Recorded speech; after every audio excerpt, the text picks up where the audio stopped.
mana kita akan mengupas tuntas mengenai kasus yang sedang diperbincangkan oleh masyarakat akhir-akhir ini. Nah, sebelum itu, gimana kalau kita perkenalan terlebih dahulu Teh? Karena mungkin teman-teman masih belum kenal ya dengan kami di sini. Gimana kalau dari aku? Boleh. Halo teman-teman semua, perkenalkan aku Vini Mardiani yang akan menemani teman-teman untuk mendengarkan kasus yang akan kita bahas pada hari ini. Halo teman-teman, aku Rena Oktaviani. Boleh dilanjut. Halo teman-teman, nama aku Zainab Salihah Ulinulha. Dan aku perkenalkan, nama aku Asri Alia. Jadi di sini kita akan mengupas tuntas tentang kasus yang pastinya berhubungan dengan hukum dan Islam ya Teh ya. Iya benar banget. Jadi teman-teman, kalau kita berbicara soal hukum, pertama-tama kita nih harus tahu dulu ya apa definisinya. Hukum Islam itu kalau secara sederhananya sih adalah peraturan-peraturan yang dibuat oleh Allah Subhanahu Wa Taala. Untuk apa sih peraturan itu? Tentunya untuk mengatur kehidupan manusia ya. Gak cuma soal buat ibadah aja, tapi buat mengatur kehidupan sehari-hari kita juga. Benar banget Teh, dalam bahasa Arab juga hukum Islam itu disebut dengan syariat. Apa sih itu? Syariat itu adalah asal katanya dari kata syara'an yang artinya jalan. Secara makna juga syariat itu adalah jalan hidup yang ditetapkan oleh Allah untuk kita semua.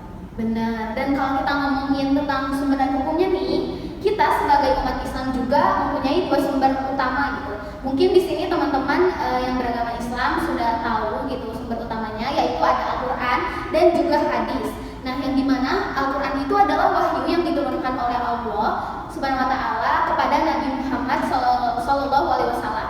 Sedangkan hadis yaitu segala ucapan, perbuatan dan persetujuan Nabi Muhammad yang dijadikan pedoman oleh umat Islam. Nah, selain dari dua sumber utama tadi, ada juga nih dua sumber lainnya. Yang pertama ada kias dan juga ijma. Yang mana ijma ini merupakan kesepakatan para ulama terhadap suatu hukum, sedangkan kias ini merupakan analogi hukum yang mana masalahnya tuh dan dalilnya sudah ada. Jadi kalau ada suatu permasalahan baru dan belum ada aturannya, maka para ulama biasanya menggunakan kias itu tanda-tanda untuk mencari solusinya. Wah, menarik banget ya. Tapi ternyata hukum Islam itu juga punya tujuannya loh, bukan cuma aturan semata. Nah, tujuannya itu untuk kemaslahatan atau kebaikan umat manusia. Jadi setiap aturan dalam syariat itu pastinya punya tujuan yang baik ya. Dalam agama yang lain pun tentu kita sudah tahu kalau agama lain juga mengajarkan tentang kebaikan, baik itu kebaikan untuk individu, masyarakat maupun hubungan kita dengan Tuhan. Benar banget nih Teh, dalam Islam juga hukum ini dikenal dengan istilah maqasid al-syariat, yang artinya ada yang diantaranya ada 5 tujuan utama, yaitu menjaga agama, menjaga jiwa, menjaga akal, serta menjaga keturunan dan menjaga harta. Jadi nih, misalnya, kenapa ada aturan tentang larangan minuman keras? Itu untuk menjaga akal sehat kita. Dan atau kenapa ada hukum waris? Itu buat menjaga harta dan keadilan dalam masyarakat. Wah, Masya Allah sekali ya Teteh dan teman-teman di sini. Kita jadi belajar gitu ya. Ternyata hukum Islam itu lengkap banget dan sudah memperhatikan semua aspek kehidupan kita sebagai manusia. Nah, ngomong-ngomong tentang hukum Islam nih, karena kita hidup di negara hukum alias negara Indonesia, bagaimana sih penerapan hukum di Indonesia itu? Kan secara kita punya sistem hukum nasional juga ya. Iya. Nah, ini menarik banget ya teman-teman, karena di Indonesia ini kita punya sistem hukum nasional yang mana dipengaruhi oleh berbagai faktor. Nah, termasuk hukum adat dan juga hukum barat. Nah, tapi sebagai negara dengan mayoritas agama Muslim, ya benar Muslim. Jadi hukum Islam ini tetap mempunyai peran yang sangat penting, terutama dalam masalah perdata seperti pernikahan, perceraian, wakaf dan juga warisan Teh. Iya benar banget ya. Jadi hukum Islam di Indonesia itu diakui dalam bidang tertentu juga. Contohnya itu ada pengadilan agama. Nah, pengadilan agama ini pastinya punya wewenang buat menyelesaikan masalah-masalah perdata ya yang berkaitan dengan tentunya umat Islam. Tapi tentu saja pelaksanaannya itu harus tetap sesuai dengan sistem hukum nasional juga. Dan menariknya lagi nih Teh, hukum Islam itu nggak selama yang kaku loh. Dia bisa lebih fleksibel dan adaptif.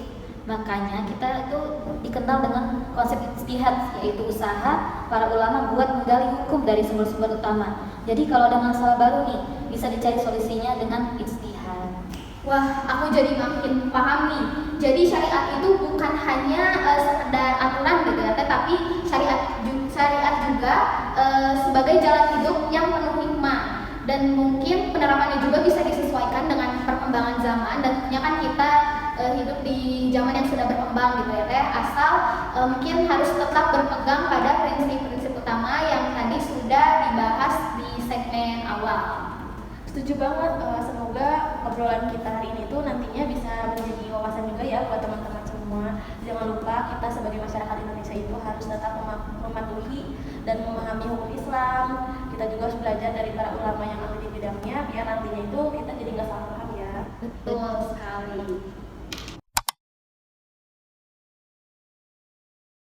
Oke, karena tadi di awal kita sudah menyinggung tentang kasus yang akan dibahas, yaitu mengenai hukum dalam Islam dan Islam, yang mana kasus kali ini kita akan membahas tentang masalah yang melibatkan 6 orang pelaku yang notabene mereka masih anak-anak, yang mana sebuah pengeroyokan ini terjadi di lahan kosong dengan permasalahan yang memicu itu perselisihan mengenai kerusakan sepeda motor. Bahkan sempat ada seorang teman yang merekam aksinya dan mengunggahnya di media sosial, yang mana pastinya ini akan membuat si korban ini mengalami luka fisik dan juga trauma yang berat gitu teman-teman semua.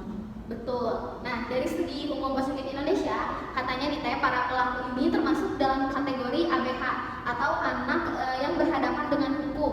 Berdasarkan KUHP, mereka bisa dikenai pasal 170 yang dimana mengatur tentang pengeroyokan dengan ancaman hukuman hingga 5 tahun 6 bulan.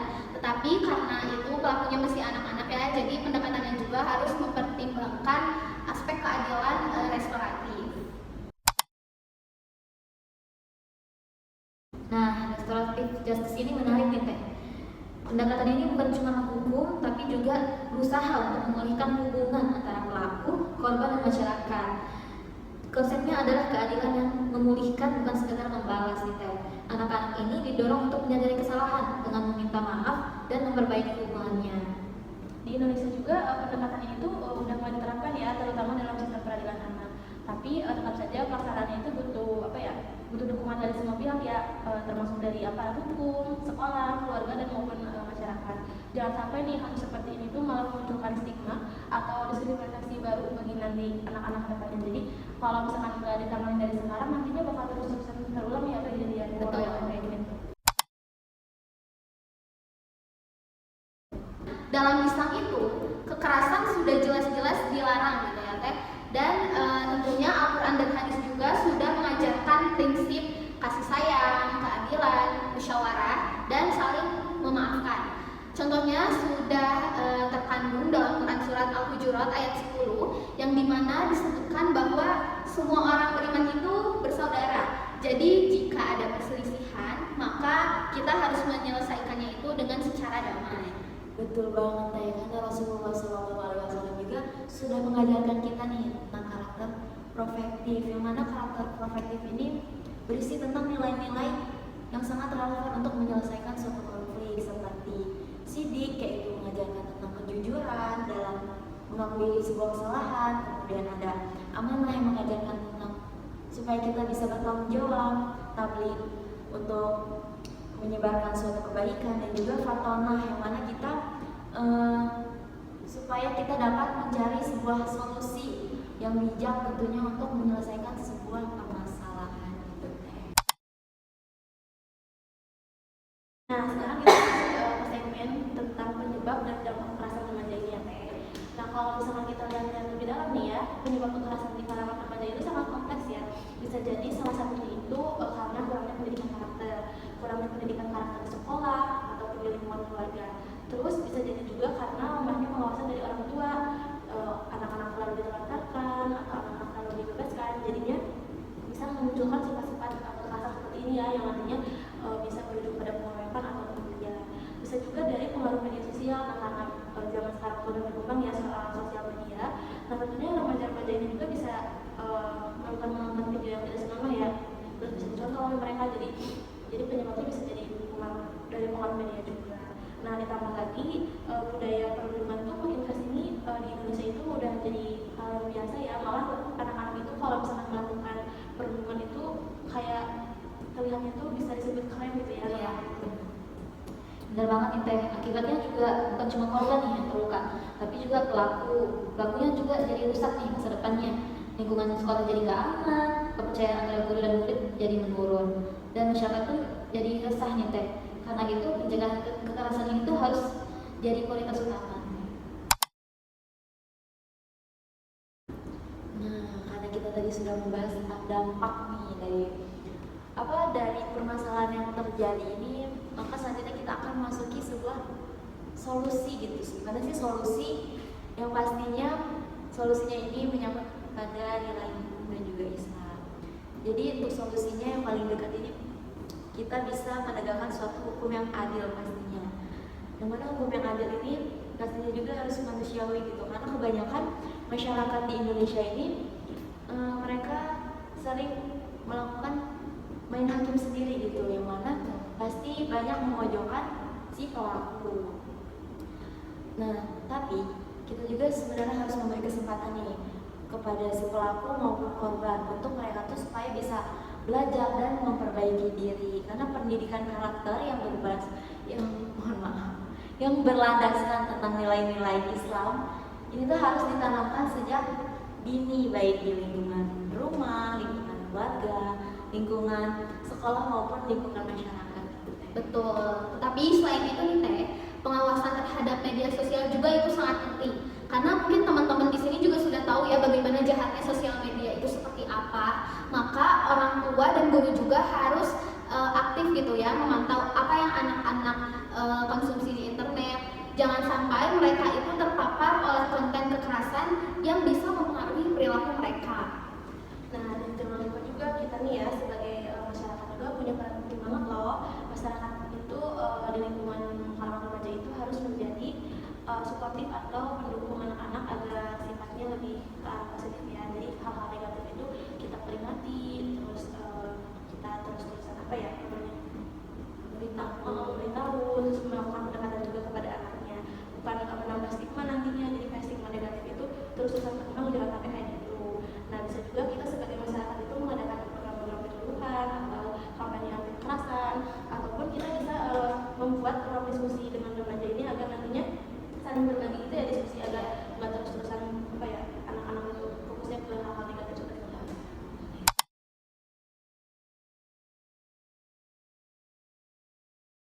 Wah, ternyata tadi diskusi kita cukup sangat serius ya teman-teman. Mungkin teman-teman yang di rumah juga sudah mendengarkan dari awal hingga akhir diskusi pada segmen kali ini.